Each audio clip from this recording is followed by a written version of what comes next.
Late October 2022. Deep inside the endless forests of Washington, where towering Douglas firs blocked most of the sunlight, a 5-person survey team prepared for what should have been an ordinary 7-day expedition. The assignment came from a private environmental research company hired by the state to map a remote section of forest before a new conservation project began. Satellite images of the region were outdated, and no professional survey had been conducted there in nearly 30 years. The area had no hiking trails, no ranger stations, no nearby towns, just hundreds of square miles of untouched wilderness. Most people didn't even know this part of the forest existed. The team consisted of Ethan Brooks, the expedition leader with 15 years of experience in forest surveys. Lucas Reed handled GPS mapping and digital terrain models. Emily Carter was the team's botanist. Marcus Hill operated drones and aerial imaging equipment, and Olivia Foster specialized in wildlife research. The 5 had worked together before, and they trusted one another completely. As their truck climbed the narrow dirt road toward the base camp, Marcus looked out the window. "I've never seen trees this tall." Some of the Douglas firs stretched more than 300 feet into the gray autumn sky. Their trunks were so massive that 3 grown adults couldn't wrap their arms around them. Everything felt ancient. The air smelled of wet soil, pine needles, and decaying wood. Even before stepping out of the truck, Ethan noticed something unusual. "It's too quiet." Olivia listened carefully. She was an expert at identifying birds by sound. There should be ravens, woodpeckers, squirrels. There was nothing. No birds, no insects, not even the sound of distant wind. The silence felt unnatural. Lucas laughed. "Maybe we're just lucky." Nobody replied. They unloaded their equipment and established camp beside a narrow creek. By noon, they began their survey. Each giant tree received a numbered aluminum tag. Lucas recorded exact GPS coordinates accurate to within a few inches. Marcus photographed every section using a professional drone. Everything was documented: every rock, every fallen log, every stream crossing. By sunset, they had successfully mapped nearly 200 acres. "It's probably the easiest survey we've ever done," Marcus joked as they returned to camp. That evening, they gathered around a small fire. Emily cooked canned stew while Olivia reviewed animal camera footage. Nothing, not a single animal had appeared all day. "No deer," Olivia said quietly. "No bears. No wolves. Nothing." Marcus shrugged. "Maybe they stay away from people." Olivia slowly shook her head. "No. Animals don't abandon an entire forest." The conversation ended there. Around midnight, everyone went to sleep. Ethan suddenly opened his eyes. Something had awakened him. He checked his watch. 1:43 a.m. At first, everything seemed normal. Then, a deep vibration traveled through the ground beneath his sleeping bag. A few seconds later, it sounded enormous, not like footsteps, more like something unimaginably heavy being placed onto the earth. Another one. This time, Lucas woke up too. "Did you hear that?" Ethan nodded. They quietly stepped outside carrying flashlights. Cold mist floated between the trees. The campsite was exactly as they had left it. Nothing moved. Nothing made a sound. Marcus emerged from his tent. "What happened?" "Listen." Everyone stood perfectly still for nearly a minute. Nothing. Then, the sound came from somewhere deep within the darkness, far enough away that they couldn't judge the distance, close enough to feel through the ground. Olivia whispered, "What animal makes footsteps like that?" No one answered. Ethan swept his flashlight across the trees. The white beam illuminated hundreds of thick trunks disappearing into darkness. Everything looked normal, until Emily grabbed his arm. "Ethan." "What?" Was that tree always there? She pointed toward a gigantic cedar standing barely 20 feet from the campsite. Everyone stared at it. It was enormous, at least 12 feet wide. Marcus frowned. I don't remember seeing it. Lucas looked confused. We walked through that exact spot this afternoon. There wasn't a tree there. Ethan walked toward it carefully. Its bark looked ancient, cracked with age. Thick roots disappeared beneath the ground. Nothing about it appeared unusual. Except nobody could remember seeing it before. Finally, Ethan sighed. It's late. We're tired. We'll check it in the morning. Nobody argued, but that night, none of them truly fell asleep. The next morning, Lucas immediately checked his GPS records. His expression changed within seconds. Ethan, you need to see this.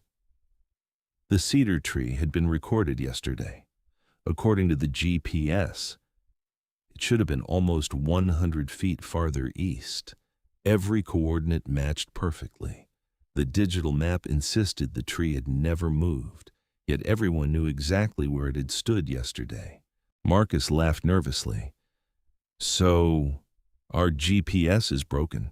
Lucas shook his head. I checked it against the satellites. It's accurate. Emily looked back at the giant cedar. If the GPS is right, then what moved? A cold wind suddenly passed through the forest. For the first time since arriving, they heard something. Not birds, not animals. It sounded almost like wood slowly creaking. The strange discovery stayed in everyone's mind for the rest of the morning. Ethan refused to panic. There has to be a logical explanation, he said while checking the survey equipment one more time. Lucas recalibrated the GPS receiver. Marcus inspected the drone. Emily compared the tree tags with yesterday's records. Everything was working perfectly. The equipment wasn't lying, but the forest was. To settle the argument once and for all, Ethan suggested an experiment. They selected 20 of the largest trees surrounding the campsite. Each tree received a bright orange ribbon tied around its trunk. Marcus sprayed a small white circle of biodegradable paint near the base of every marked tree. Lucas recorded the exact coordinates. Marcus then launched the drone and photographed the entire area from above. If anything changes tomorrow, Ethan said, we'll have proof. Everyone agreed. The rest of the afternoon passed quietly. Yet something felt wrong. Olivia, who had spent years studying wildlife behavior, couldn't stop looking around. I still haven't seen a single animal, she whispered. No birds. No insects. Nothing. Even the creek beside the camp had become strangely silent. It flowed without making the familiar sound of rushing water. Marcus laughed nervously. This place feels like it's holding its breath. No one disagreed. As the sun disappeared behind the mountains, thick fog rolled through the trees. Visibility dropped to less than 50 feet. The towering forest seemed even larger now. The campfire barely illuminated the ground around them. Beyond the light, only darkness remained. Emily suddenly noticed something. Does anyone smell fresh wood? Everyone looked around. She was right. The air smelled as though hundreds of trees had just been cut, but there were no chainsaws, no logging camps, nothing. Then, a cracking sound. A loud snapping sound echoed somewhere deep inside the forest. Another followed. Not branches breaking, something much heavier, almost like enormous wooden joints bending. Marcus tried to joke. I think this forest needs oil. Nobody laughed. At exactly 1:47 a.m., the ground vibrated again. Everyone woke instantly. This time the footsteps were closer, slow, heavy, perfectly rhythmic. Ethan grabbed his flashlight. No one goes outside alone. The five stepped carefully beyond the tents. The fog was thicker than ever. The flashlight beams could barely reach the nearest trees. Then Olivia froze. "Ethan, look." The orange ribbons. Every single ribbon had disappeared. The paint marks were gone too. It was as if they had never marked the trees. Lucas immediately checked the GPS. His face turned white. This isn't possible. Every tagged tree still appeared on the map, but none of them were standing where they should have been. Some had shifted 30 feet, others nearly 200. Without warning, the footsteps stopped. Complete silence returned. Then, a long wooden creak echoed directly behind them. Everyone turned.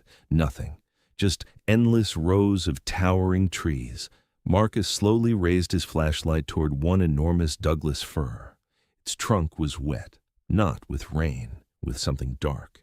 He stepped closer, touched it. His fingers came away covered in thick, sticky red liquid. Emily stared in horror. "That's not tree sap!" Marcus quickly wiped his hand on his jacket. No one spoke another word. They ran back to the tents and waited for sunrise. Morning finally arrived. No one had slept. Marcus immediately launched the drone. The live video feed appeared on the tablet. For several minutes, everything looked normal. Then Lucas zoomed out. His breathing stopped. The forest had changed. The trees no longer formed the giant smiling face from yesterday. Instead, they formed an enormous spiral. Every massive tree pointed toward a single empty clearing at the center, almost like arrows directing someone there. Marcus whispered, "That clearing wasn't there yesterday." It wasn't. The satellite images, yesterday's drone footage, even their own maps, none of them showed any clearing. Yet now, there it was, perfectly circular, waiting. Against Ethan's better judgment, curiosity won. "We're going." No one wanted to, but no one wanted to stay behind either. It took nearly an hour to reach the center. The deeper they walked, the stranger the forest became. The temperature dropped dramatically. The air felt heavier. Even breathing became difficult. Finally, the trees ended. A perfectly round clearing stretched before them. Not a single blade of grass grew inside it. The ground was smooth, gray, and completely bare. In the exact center stood one impossible tree. It was unlike every other tree they had seen. Its trunk was twisted like dozens of bodies fused together. Its bark resembled wrinkled human skin, and carved into its surface were hundreds of faces, men, women, children, each wearing expressions of absolute terror. Marcus stepped backward. "Tell me those are carvings." Emily moved closer. "No, they're too detailed." She reached toward one of the faces. Before Ethan could stop her, the face slowly opened its eyes. Emily screamed. Everyone stumbled backward. The face moved its lips. In a dry, cracked voice, it whispered only 3 words. "Don't stay. Tonight." The eyes closed again. The clearing became silent. No one waited another second. They turned and ran. But after nearly 20 minutes of sprinting through the trees, they stopped. Their campsite was directly in front of them. Lucas stared at the GPS in disbelief. "We run north."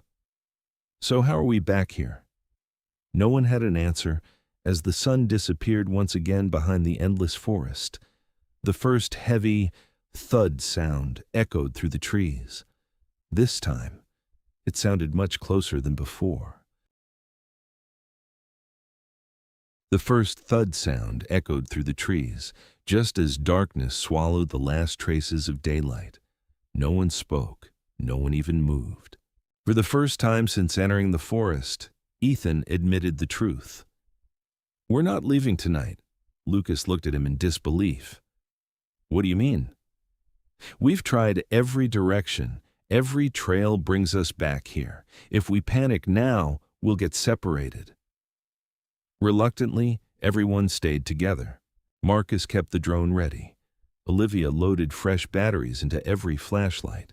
Emily sat silently beside the fire, unable to erase the image of the faces trapped inside the twisted tree.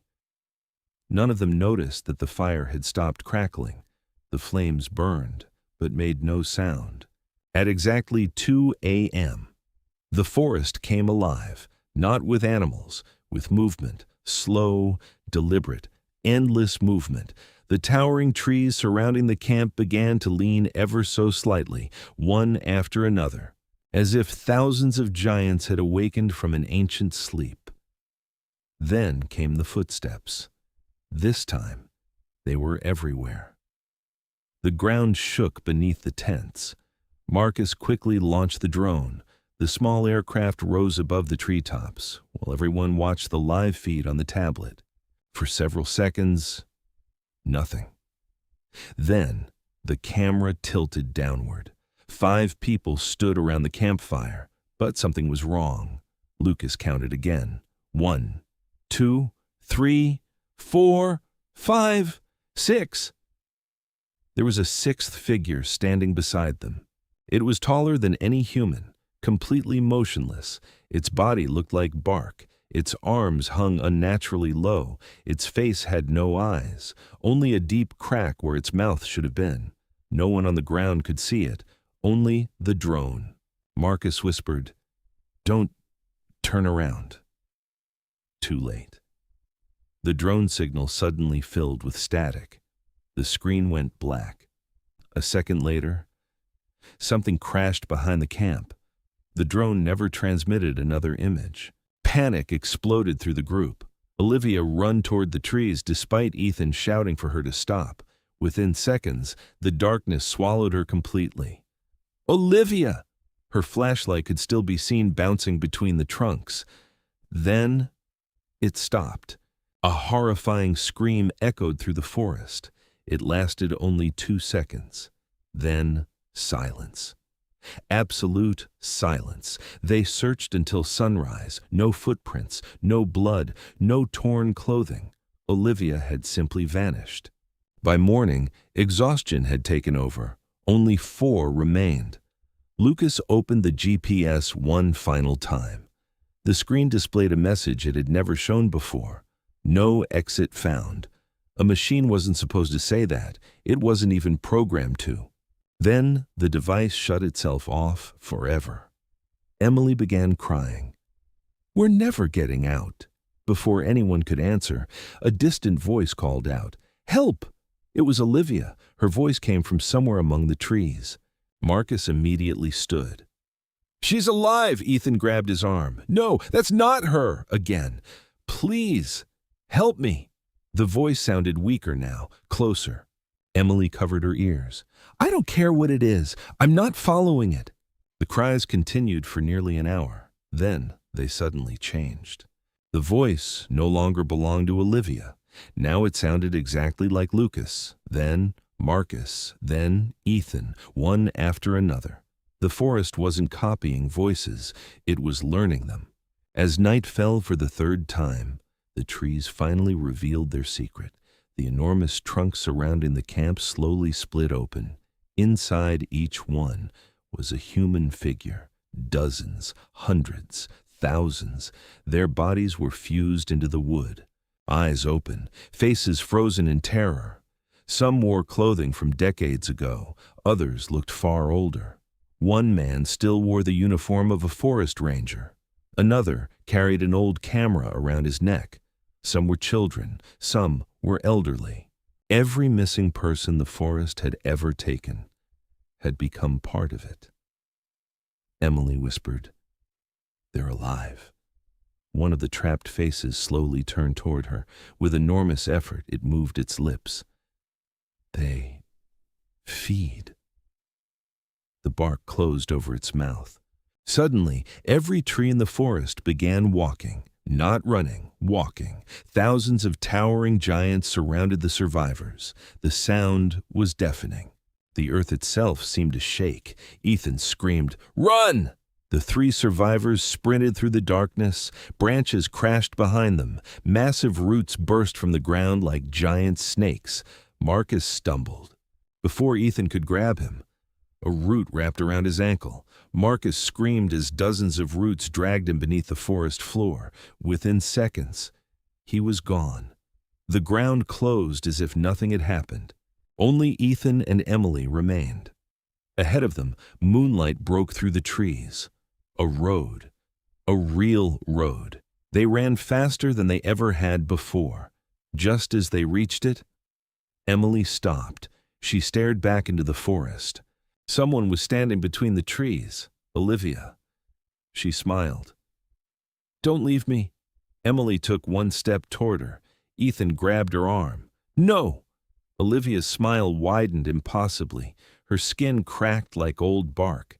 Her arms stretched downward until they touched the ground. Roots spread from beneath her feet. She wasn't Olivia anymore. She never had been.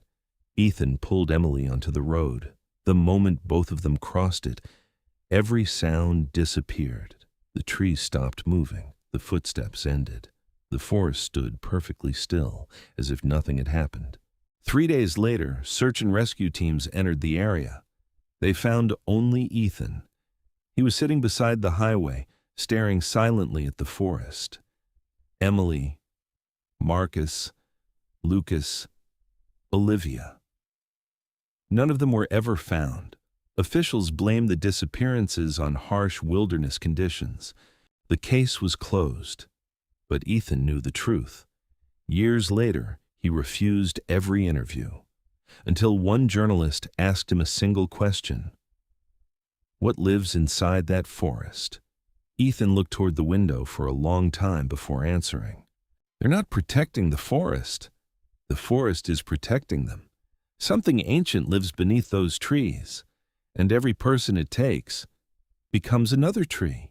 Even today, satellite photographs of that remote section of Washington show something impossible. The arrangement of the trees changes every few months. Scientists blame seasonal imaging errors, but local pilots refuse to fly over the area.